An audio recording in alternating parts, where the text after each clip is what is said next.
Okay, what might be some of the best ways how we can empower our companies, our employees, our colleagues, our families, ourselves, maybe even to thrive, even now in these very new, very unusual circumstances? That's what we're going to be discussing today on the stream with Dr. Marilyn Atkinson.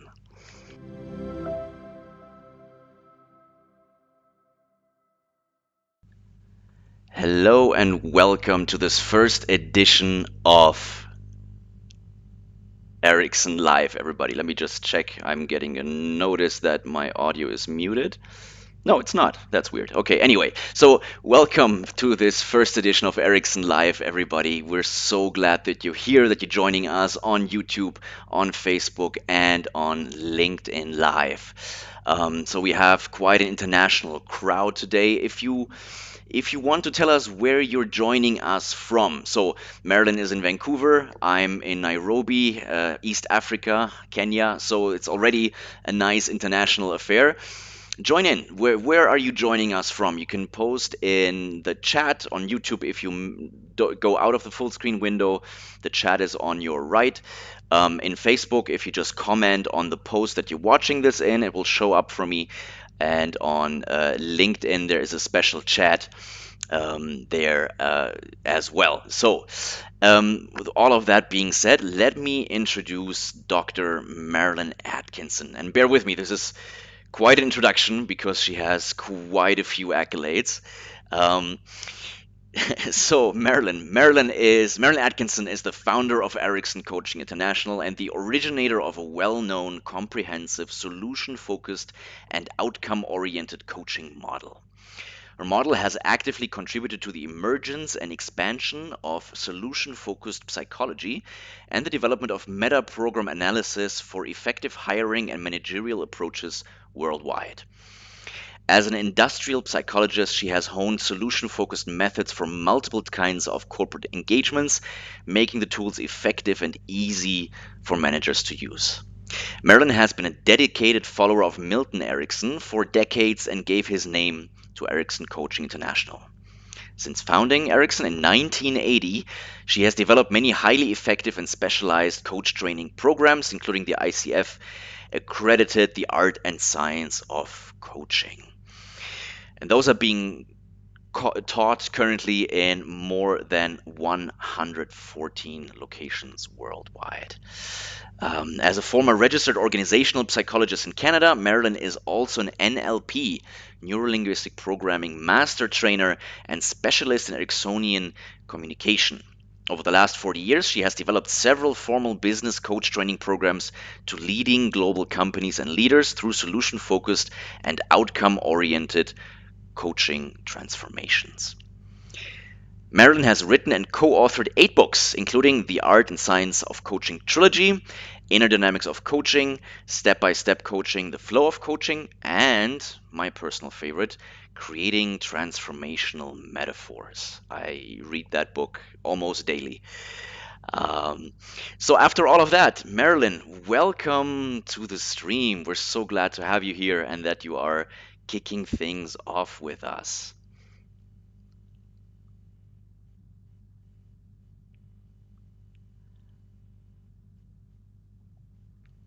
Yes. Um,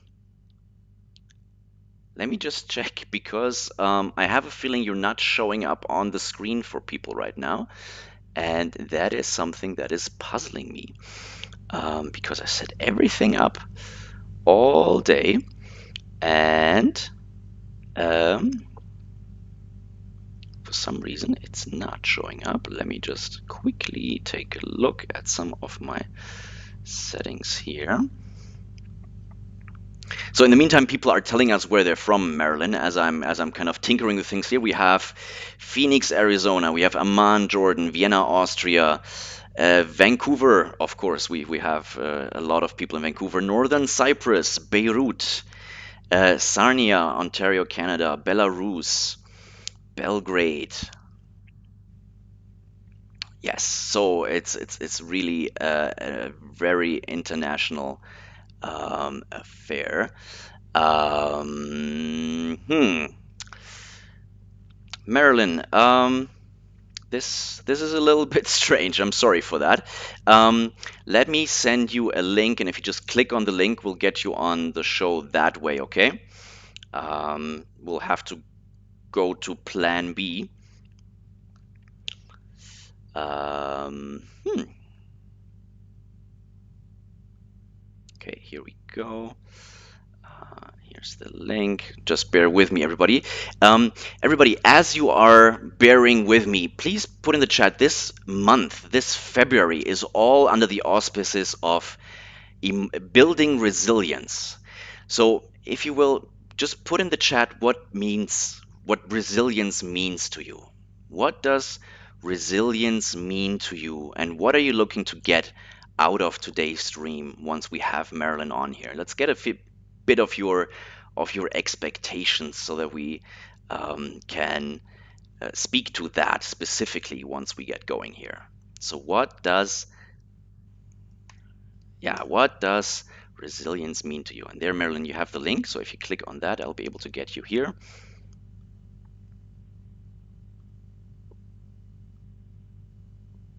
Yeah, in the Skype chat. Yes, exactly. In the meantime, I'm going to look into a couple of these wonderful comments that people are giving us.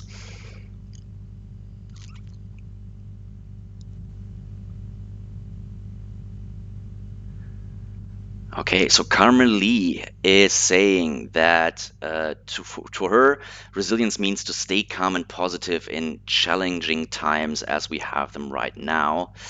Yes, that's also true for me right now as I'm trying to put this together. I'm counting on my resilience to carry me through. Donald O'Brien is saying resilience is handling the current situation as well as. Oh, yes, you're now very impressed. Thank you very much, Donald. Um, Doing my best. Avis from China is saying inner joy and peace is what resilience means to her. And Peter is saying the ability to keep your focus on what you want and what you believe. Hmm. Laura from Nairobi is saying resilience means being able to thrive and make the best of a difficult situation. All very nice points. Thank you very much. We also have Anna joining from Warsaw. We have Rakan from Russia, if I interpret the flag correctly. Angelina is joining us from India. Oh, thank you so much, Angelina. I know it's approaching midnight there. And guess who we have joining the stream now? Better late than never. Marilyn, you are live now. People can actually see you, people can actually hear you. So, welcome. How are you doing this morning, as it's morning in Vancouver right now? I'm doing good. I'm glad to be speaking with you all. Great. Yes, I'm very glad to have you. Okay, I have a bit of an echo. Let me close Skype here. Just last technical thing. There we are. Okay, wonderful.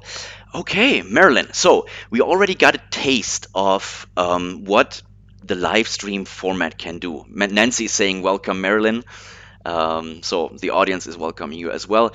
Marilyn, the last time that you and I talked, it was on a podcast, and I enjoyed that very much. But I think this is so much better. This is so much more interesting because people can actually see us and we can see what people are thinking. So, for example, Maria is saying resilience to her means keeping your signature strengths in mind mindfully. Avis is saying, hello, Marilyn, you look great.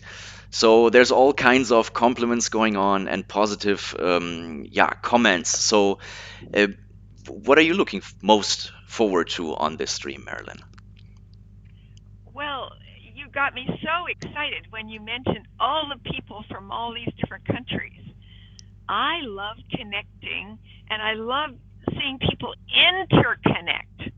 It's wonderful to allow people to hear each other's thoughts and feelings and discoveries, and away we go into a connected world. Yes, connected indeed. We have more greetings coming in from Dublin, from Ghana, from Jordan. So really, it is a world game that we're playing here, if I may borrow a phrase. Okay, so Marilyn, our topic today is adapting your leadership style to the new normal. And maybe let's start there. Maybe let's talk about what does leadership style mean to you? What are we talking about here when we are adapting the leadership style? Okay. Now, leadership style is a big idea. I mean, it's huge, everybody. You know that. We can be looking at people's habits and personal styles, call them meta programs. We can be looking at team coaching styles. How is the person as a leader with teams? We can be looking at, think about your own personal style for a minute. Uh, what qualities define it? And we can be looking at the various ways in which you inspire other people or not. Do you assist people to move towards the future, or do you assist them to move away from big problems? Some people have their focus mostly on what's not working. Some people have their focus 5 years or 10 years or 15 years way out into the future. And that is a very different leadership style. Some people think in negatives, some people think in positives. Positives define the heart of solution focused, what we're assisting leaders to do. Because, in fact, the more you're able to align people with what they want in your leadership style, the more they find their own purpose and their own motivation. And that makes a huge difference to their energy.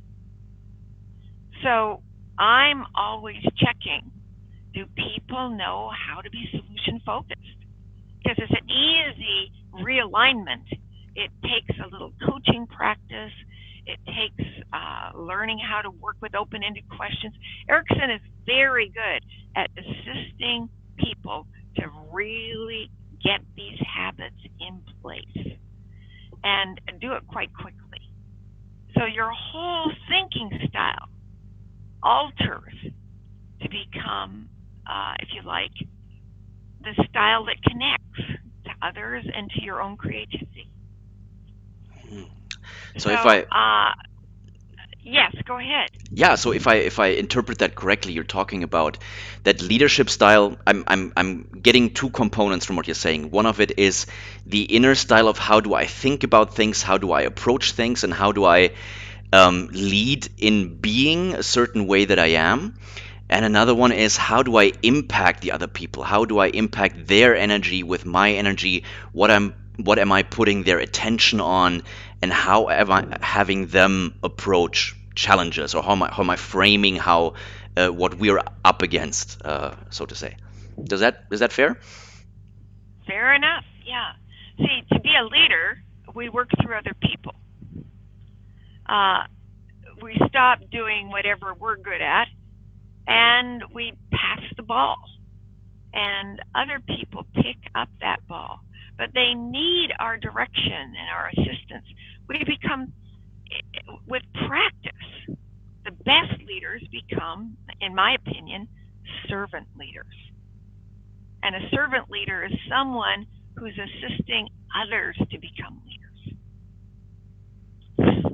Servant leader. Okay, very interesting concept. So that covers us for the leadership style. We have a bit of a better idea of what we're talking about when we talk about adapting your leadership style. Then the other part to our title is adapting to the new normal. And as coaches, and you specifically as a master of NLP, of neuro linguistic programming, where it's all about language, right? We all know that the way we frame things, the way we name things, how we call them, how we phrase them really matters and makes a difference. So, why are we talking about adapting to the new normal? Why aren't we talking about surviving until things are normal again, or going back to the way it used to be, or just hunkering down until it's all over? Why adapting to the new normal? Uh, well, I might ask you a question right back again. Um, and it's an important one. Just think, everybody.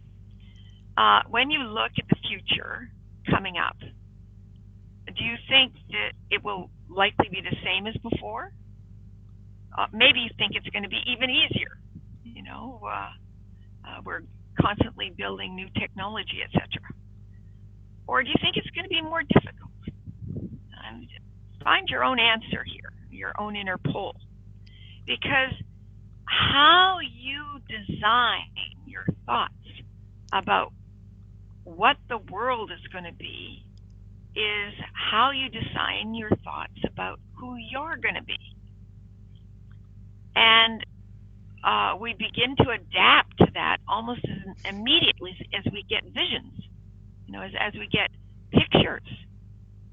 So, do you see the same routines coming up, or do you suspect we're going to have a brand new frontier, a genuinely big set of parameters, mountains to climb that we haven't climbed before? And see, this is key. Are you building muscle for mountain climbing? Are you discovering ways that you can just live in whatever comes up? Are you beginning to build different alternatives, multiple alternatives for designing your future? How are you going to allow whatever happens to be just waves on the sea? And you become not only there in the various kinds of weather, you can actually direct your own boat. You can master your own sails. You're on it. Mastering your own sail. Yeah, that phrase stuck out to me when you talk about designing your thoughts. I know people, and I know from, when you read certain articles and you listen to podcasts and the way people talk about things, I have the impression that a lot of people, especially right now, have the impression that their thoughts are happening to them and they're being controlled by their thoughts. So when you talk about designing one's thoughts, and you're on the boat and you can, control your destiny, you can take the wheel, you can take ownership, what might be a first step towards doing that, to just really actually realizing that that's an option? Well, my first one, of course, you can expect this from me. Work with a coach. Oh, really? Yeah, good idea. Because, in fact, the more we can see our own vision, the better. And if we've got lots and lots of old wandering mind, worrying thoughts that slip in and direct us this way and that way, we don't have the energy and the focus we need to design a vision. And a vision then designs our motivation. As we see what we want, we begin to experience our purpose, an inner aim, and that shifts everything in terms of our ability to find energy for our daily life. Now, most everyone knows this. They just don't know how. And getting started sometimes is difficult. So let me just draw something here. Mhm. If you were to look at the way your brain works any moment, here's the moment now, and you were to follow a 15-minute period of your thoughts, you would probably notice that a lot of your thoughts go into the past. What just happened? What does it mean? What did he do? Did I make an impression? Was I liked in that? Did blah blah blah blah blah blah blah blah blah. Our life is all about what happened. And when you're working with a coach, the coach is asking questions that open up a whole different area of your brain. The just suppose area, the what if area, the can I begin here area. And you begin to visualize. And we're opening up connectors in the right hemisphere where the left and the right connect in new ways. And we actually are linking things. We're linking our life to the future. Now, it takes a little while to really build this strongly. We want all these past habits and past ways of thinking about things, but we don't want the old negative emotions that tend to hit people. Moods, blah, blah, blah, stuck in COVID, blah, blah, blah, not fun, blah, blah, blah. You know what I'm talking about. Oh yeah, very much. So when you talk about that's what a coach can do for you, ideally, that's also what a leader can do for you, right? If a leader shows up as a coach or somebody that has a solution-focused mindset that empowers their staff, their colleagues, then that is what they can do as a vision for their company or for their team. And Right. we have a question actually here from Laura on how to do that. How can we combine a servant leadership style with company organizational goals in a fast-paced environment? And if I can maybe translate that and connect that to what you were just saying, so we are always struggling to keep up with our KPIs, our key performance indicators, right? We have the weekly report, the monthly report, the quarterly report, and maybe we have stockholders to please and that sort of thing. So we're always maybe very much in the now or in this short-term vision. So under all this pressure that we're at and we're struggling to keep up, how can we take the time to take this grand approach and this servant leadership role to formulate a vision? Well, I think you brought up one of the key difficulties people find in approaching their future. They think it's going to be hard. They think new approaches are going to disrupt things, or that they'll be stuck not knowing what to do. Actually, it works differently.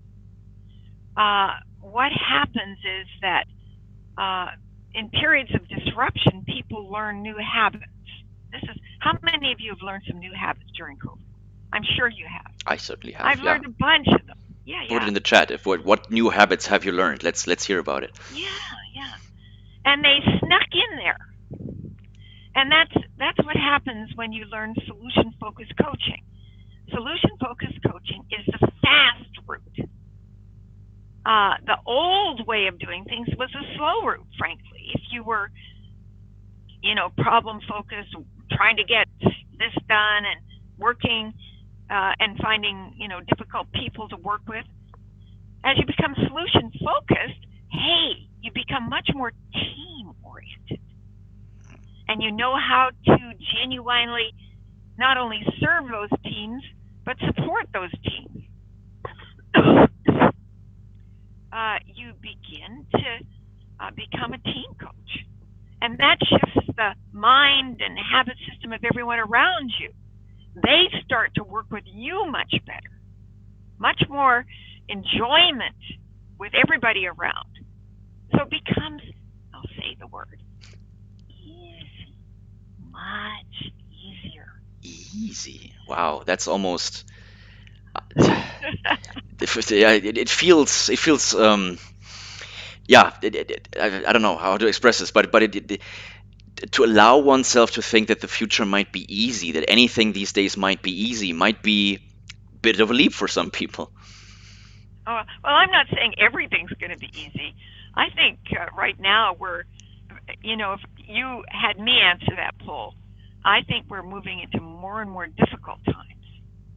First was the COVID disruption, and then following that is economic disruption and all these technical changes. A lot of people no longer have jobs because they're actually being taken over by robots. And so we've got a new lifestyle coming up. Living at home may be more frequent than we think. And so there's a lot of changes. The question is your adaptability. Behind that may be climate change. Huge. If we're in the storm, that was a wave I just showed you. We've got lots of waves to face that we need to make our sails for. And we need to actually build new potentials. And that may look hard, but it's actually something that's very doable. Our whole mind-brain system is designed to build new habits. How many of you know it takes about 3 weeks to change a habit? Even the most profound thinking styles and interaction styles, you can shift. Now, that's where working with a coach becomes such an assistance. A coach assists you as you build a checklist and interact with a plan. Do more one kind of communication. Maybe expressing gratitude, for example. Maybe just stopping and listening well. Maybe handing people difficult tasks and letting them do it. And stepping back and saying, okay, wonderful. That And can now be you can go on to especially other tough. things. Yes, that What's can that? be especially tough for people who are kind of these born leaders who are thriving in helping people and empowering people. Um, that can be particularly tough, right? Is to stay back and to say, I trust you to do it, and you might not do it perfectly, but you'll be getting better. And like you said, in the meantime, I can take care of some other things that maybe I have a special competitive advantage on. So I think the point of where are you indispensable as a leader, and where can you empower your employees, your colleagues to step up and do more to help them along on their leadership journey. We have this concept in Erickson, the leadership pipeline. How can you help them advance in the leadership pipeline to become leaders themselves? I think that is a very um, a very kind one, because it is kind towards ourselves, because we don't have to do everything. We don't have to save the world every single day. We can allow the people around us to carry something as well if we frame it in a way and we do it in a way that they benefit from it and they learn from it. Aha. Well, you're once again speaking about servant leadership. Mm. You're talking about how we're not just training, if you like, jobs. We're also assisting people to build their potential. And that sounds like an abstract idea. What's potential? But we all know when our potential increases. My grandma used to say to me, Marilyn, you're not living up to your potential. And I would get insulted. Mm. But she had much more of an eye on my potential than I did. And I appreciate that. And I think right now the potential we're discovering is our resilience potential. And the resilience potential of people around us. And resilience potential starts when we really build our commitment to a strong purpose. And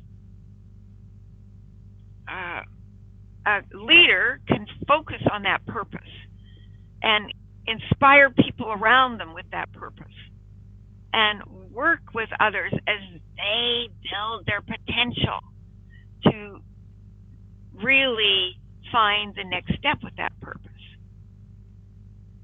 Now, you're talking about the leadership pipeline.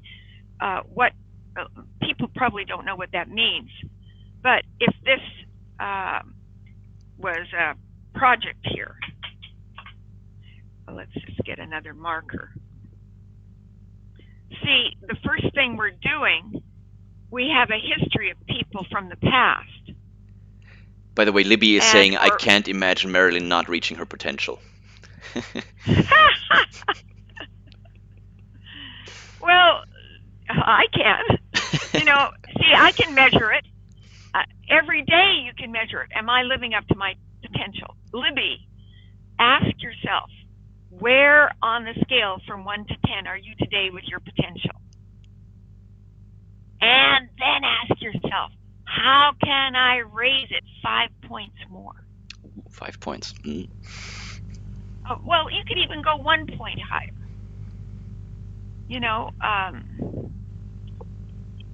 5 points might take you to 10 out of 10. But then you notice your huge potential.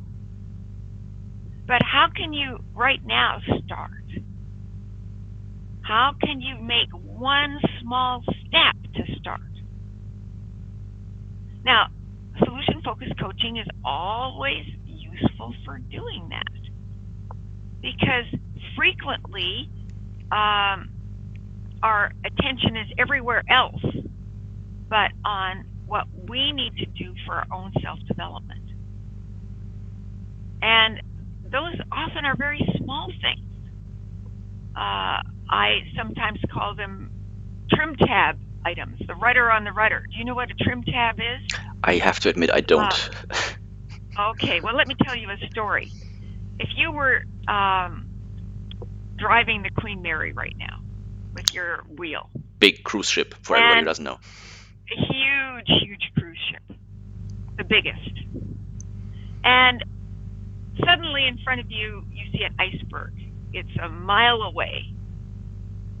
And at that point, your steering wheel suddenly disconnects. Now, you'd think, we're in trouble. We're going to hit that iceberg. But in fact, every cruise ship has a rudder on the rudder. And that means so that even if the whole electricity system is not turning the ship, you can, with that steering wheel, with your own weight, turn the Queen Mary. And it's a little rudder on the rudder. So you, with the wheel, are turning the rudder on the rudder, and that turns the rudder, and that turns the wheel. Wow. Now, that's exactly like our life right now. And when we work with a coach, we build those kind of strategies. What can I do on a daily basis that's like the rudder on the rudder? Maybe you can't manage 50 different things to change your health, but you can manage one.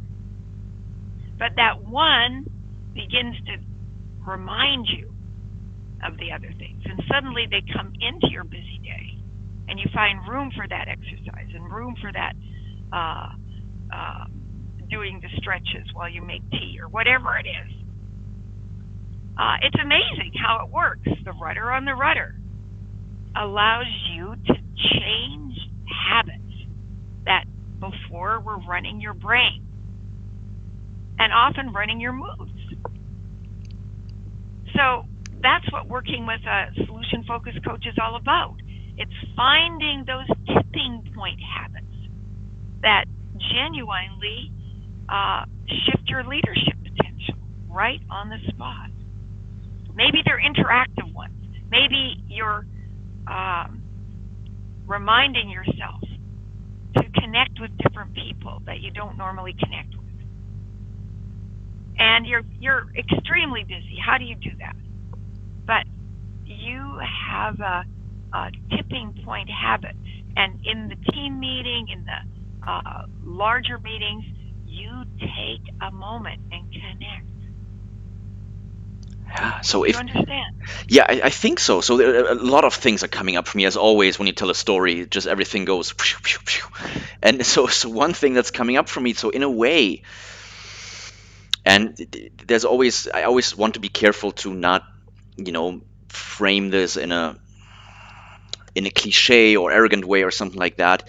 Um, but in a way, a crisis is an opportunity. And again, this sounds very cliche, but what you're telling me is that when there is a disruption, a break in business as usual, that forces us to question our habits, and it kind of leads us to re-engineer what it is we're doing. And we're not turning the wheel like this, we're turning the wheel like this, right? And it takes conscious effort, and that allows us to focus on what's really, really important. What is that bigger vision? And how does everything else cascade down from there?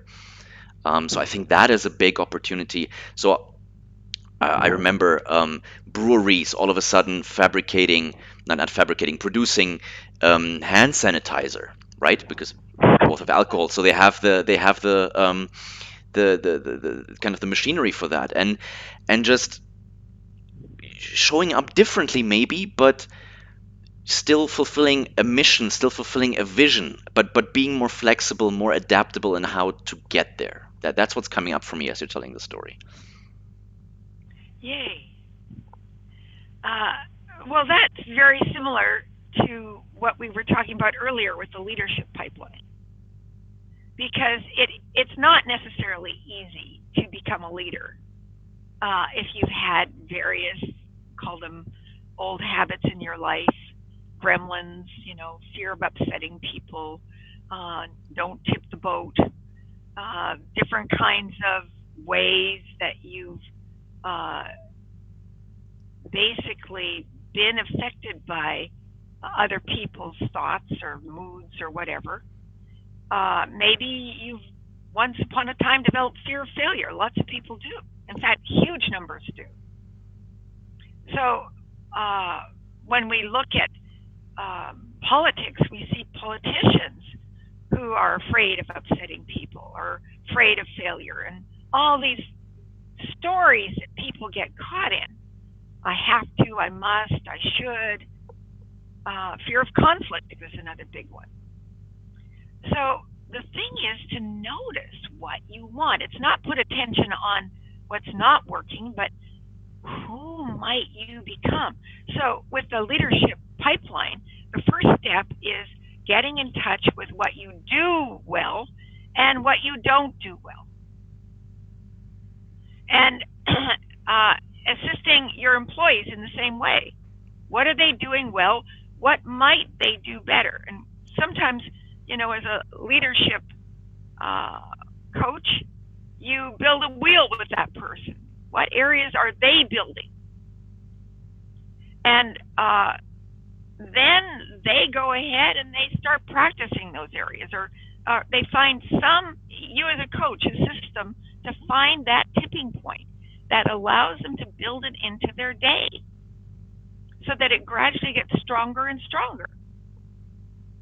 And often they're very simple things, really simple things.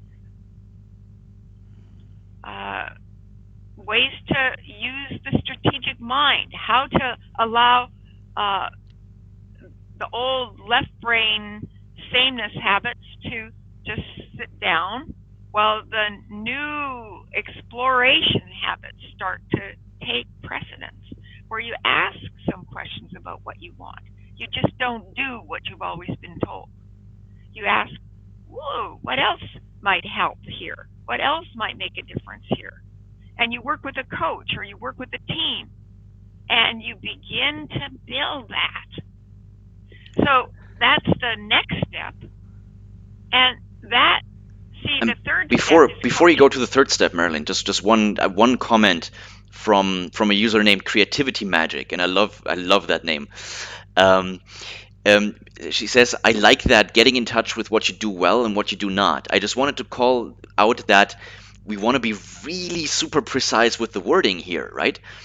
Because it's not exactly what do you do well and what you not do well. It's what are you doing well already, And what could you be doing even better? That makes a difference in the way Thank that you frame it. you. Absolutely. Even better if. And often those are tiny little things you shift. Um, for example, I've never loved exercise, but exercise, especially at my age, makes all the difference to my life. And I live in a rainy country. Sometimes my husband and I go hiking, but when we have a lot of rain, now I've got a small option at night. I get myself into one hooking kind of video, one that Netflix produces, but only watch it when I'm on the bicycle. So I'm on my bike. I've got my half hour with Netflix, and it's a slice. It's enjoyable, and that is my tipping point. Because then after that, I feel like doing other kinds of exercise. I'm doing my push-ups or whatever my arm exercises need to be, and it's fun. I'm getting more and more ways to do it. So the COVID has allowed me to build new habits just by starting with one small habit. Now I'm talking about exercise, but sometimes it's really simple. Stand rather than sit. Put your computer where you can stand. These simple little things can shift everything because suddenly you say, hey, I'm on track. I'm doing what I need. I'm building my energy or whatever it is. And we can do that in the creative zone as well. Sorry, I took you a bit off track. You were about to tell us about the third step of the leadership pipeline there behind you. Oh, well, that one's my favorite. It's coaching. Ah, Sometimes in COVID times, it's self-coaching, using a journal, asking lots of open-ended questions, using the solution-focused methods. That way also works, but much better to work with someone else if you can. And genuinely, don't set a whole slew of goals. Work with one at a time. And then new ones show up. It's always interesting. Creativity is an interesting area. See, right now our companies need to be more creative. That's my hunch, because as we come out of the COVID, we're going to be in a new frontier. We're going to be in new and different times. The whole landscape, the economic landscape has shifted. Now, there's lots of room for coaching in that landscape, but there's also a shift in how people earn their living.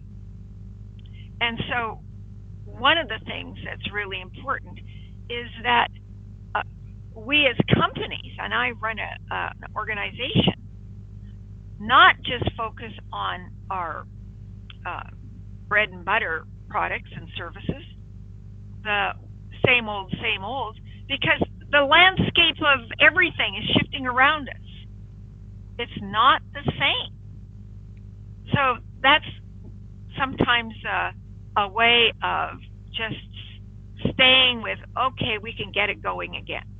But I recommend, leaders, that you focus on exploring, developing people, exploring new products and services, developing new aims and agendas, finding other ways. Now, most of the time, those won't work. That's the truth. But then there's some that do. It's like planting seeds. I come from a tradition from Milton Erickson. He said, seed new ideas, constantly seed ideas. And as you do so, keep your eyes on the trends. Notice where things are headed. Look 20 years out. Seed ideas. And then get your teams involved, get them exploring with you. That's where we're going. We're going to leadership here. uh, Lead into new potentials that uh, genuinely create new leaders. And that's where our companies become very exciting because we can actually lead the way. It's called blue ocean strategy rather than being a product developer in an industry that's been the same before and may go over the cliff or sink in this new ocean. So blue ocean meaning free, unsettled, untamed yet, as opposed to red ocean where everything's full and everybody's kind of like sardines and doesn't have space to swim and discover and Right. that sort of thing. Yeah, okay. Let's as I'm keeping my eye on where things are going with the time, let's take a couple of questions here so that we can really speak to what people are interested in. And I have one question that was sent to me before the stream, and one that is coming that just came in the stream, and I think we can take both of them together because they do have some. Um, yeah, I think you'll be able to kind of fold them in with each other. Um, so the first question is from one of our Module One students, and she's a leader herself. Her name's Lauren, and she says, one area I struggle with in working with my stakeholders is helping them realize that they indeed need to adjust their leadership style. So my question is, how do leaders know it's time to shift leadership styles? What are the signs, etc.? So that's one. Um, and uh, additional to that, Eddie is asking, what do you think are the key leadership traits that leaders need to be focusing on to deal with the uncertain future? So you can definitely take them separately, or you can kind of Okay, span give a me the first wider. one at a time. What was the second one here? I'm writing it down. So the second one was, what are the key leadership traits that leaders need to be focusing on when dealing with an uncertain future? Key leadership traits facing Okay. uncertainty. Okay. Well, the first question, if this person is your client, um, whoever asked the question, how do you uh, know if you're a leader? It's time to shift things. Um, a good question is, what is your purpose? What exactly are you committed to? Because we may not be shifting the things that are already developed, they may be just fine. The question is, what is your purpose?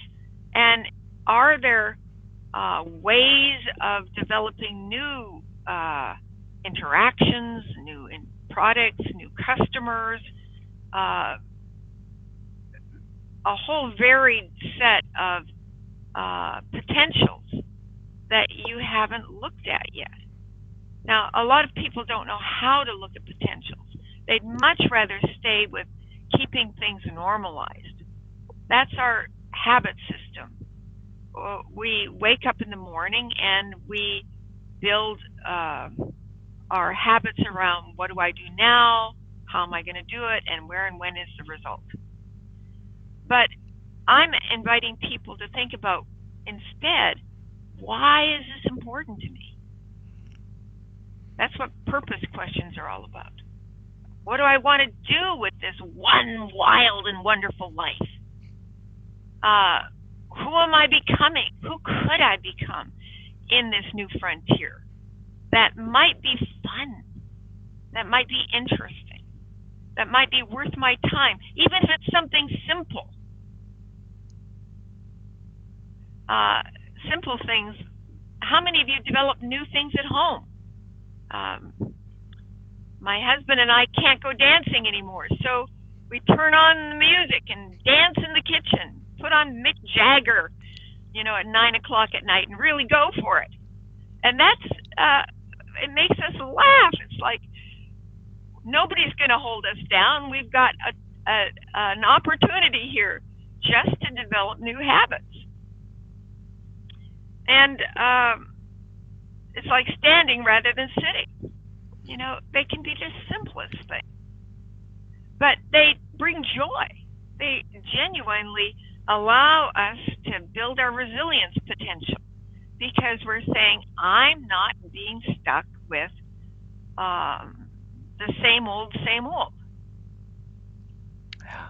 And what you're saying about um, having the purpose, the why, and understanding how my job feeds into that. How I often spend more time with my colleagues, not me just right now, but we often spend more time with our colleagues than with our families, right? So it is a huge part of our life um, that needs to be in line with ideally our values, our purpose. And Well, I that's always it. I always struggle to communicate to people that that's not just a millennial thing. That's not just some entitled young people not knowing what the world is like. There's such hard evidence that that is a pervasive symptom. So when you look at a Gallup poll, I forget the exact number, but it was somewhere north of 80% of people really crave meaning in their job, and their job satisfaction depends on it. And imagine if my satisfaction depends on it, so will my productivity, so will how I perform. So it's not just bells and whistles and nice to have. It is at the very core of how do I motivate my teams, how do I instill them with resiliency. Yeah. I love what you're saying, Fabian. You're saying live your values. Find out what's important to you and find out your purpose in life and live that. And employ your Start with, employees to do the same. Like allow your yeah, employees to yeah, do the same, I mean. Yeah. indeed. Yeah. See, our values, we have to dig a little to find them. But once we do, we need to connect our values to our motivation. You know, identify our roles with our values. Does that make sense? And once we do that, hey, our roles become something worth doing. We get up in the morning and say, yes, here I am doing what I have said is my purpose. And then as we do that, everybody, then we link that motivation to our actions. We get energy. So it's kind of a linkage in the whole mind brain system that we build, and we build it slowly. It's not automatic. I didn't have a creative bone in my body when I first started exploring what coaching really meant. I was a very dutiful psychologist, not liking my job very much, trying to follow methods that didn't work very well, and they didn't.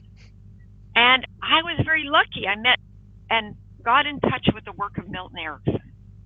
Huge inspiration from that. Milton Erickson was all about discovering your vision in particular.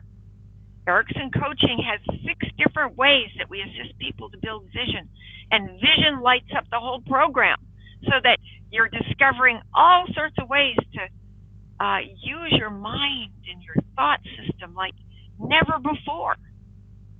And you may say, well, I'm not a creative person. That's what I said. I came from a very uncreative family. I mean, we were friendly folks. My family were farm folks. But creative, give me a break. And so developing what your potential is real. All of us can move far, far more towards the use of our whole capacity that we have never yet allowed ourselves to even touch. We can explore new lands, and we can take the lands we already know and dive into them and perceive them anew and find much more expressive joy in the daily activities of our life.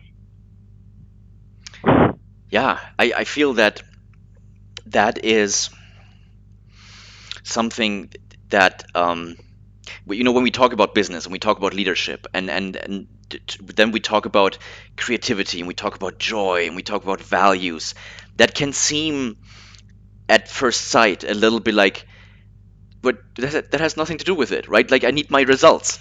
And I just want to re-emphasize that with the way that the human brain is structured, with the way that we understand things, with the way that we process things, if we are clear on our values, on our mission, on our purpose, that aligns things. It's like a chiropractic adjustment, so is what I call it, because it goes and it just kind of falls into place. And it's so much easier all of a sudden.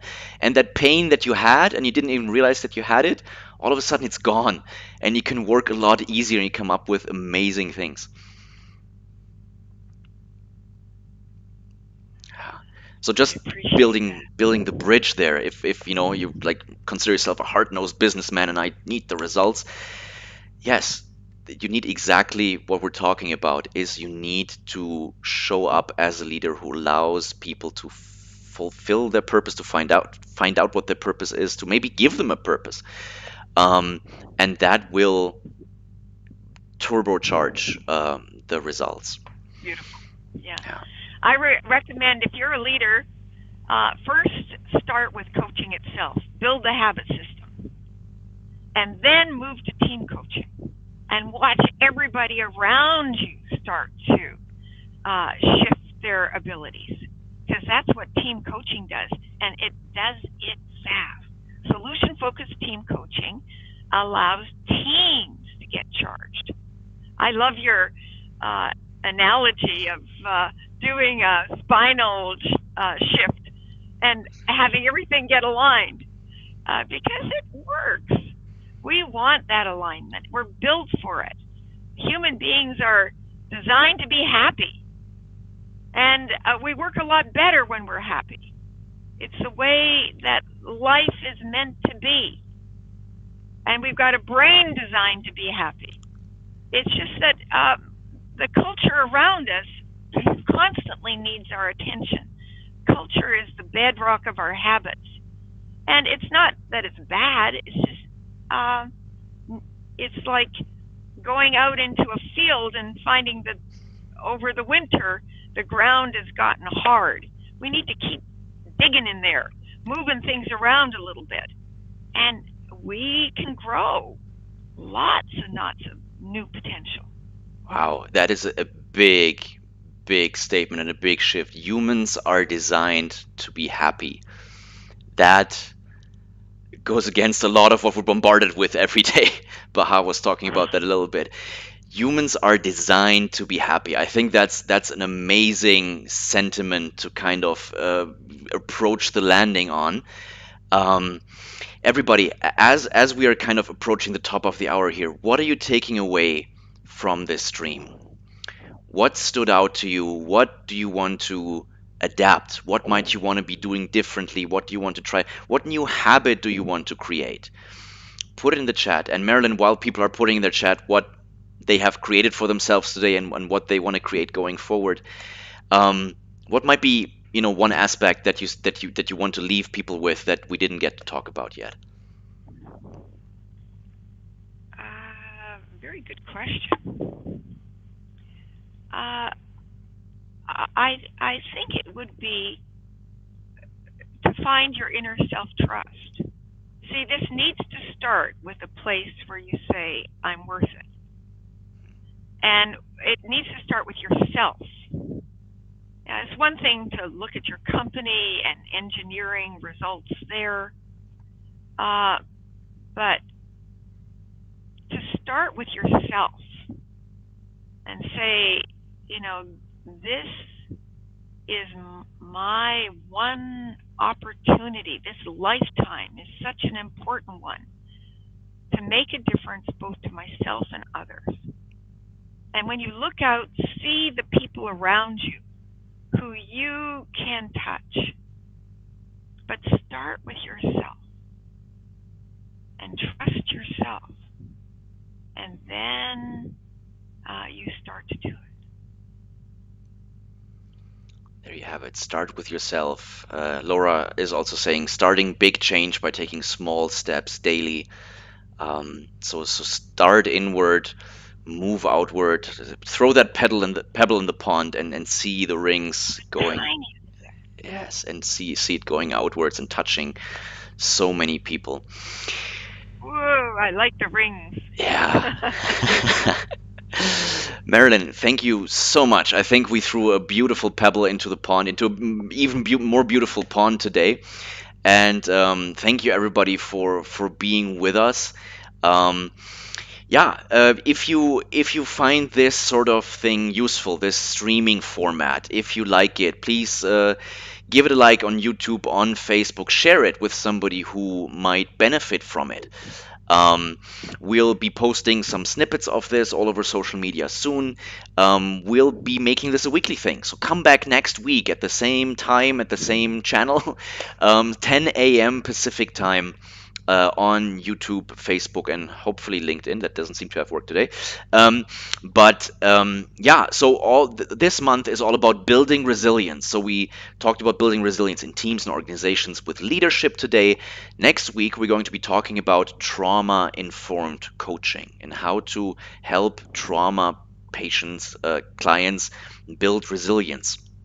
In 2 weeks, we're going to have a panel of wonderful coaches who have used coaching themselves to build resilience and who are going to be telling some very inspiring and very harrowing stories in some parts. And then the last Wednesday of February, we'll be talking about how to coach hopeless clients. And that's a bit of a cheeky title. It's really about how to coach clients who don't consider themselves to have a future, how to have clients who cannot dream, who are blocked, who are maybe terminally ill.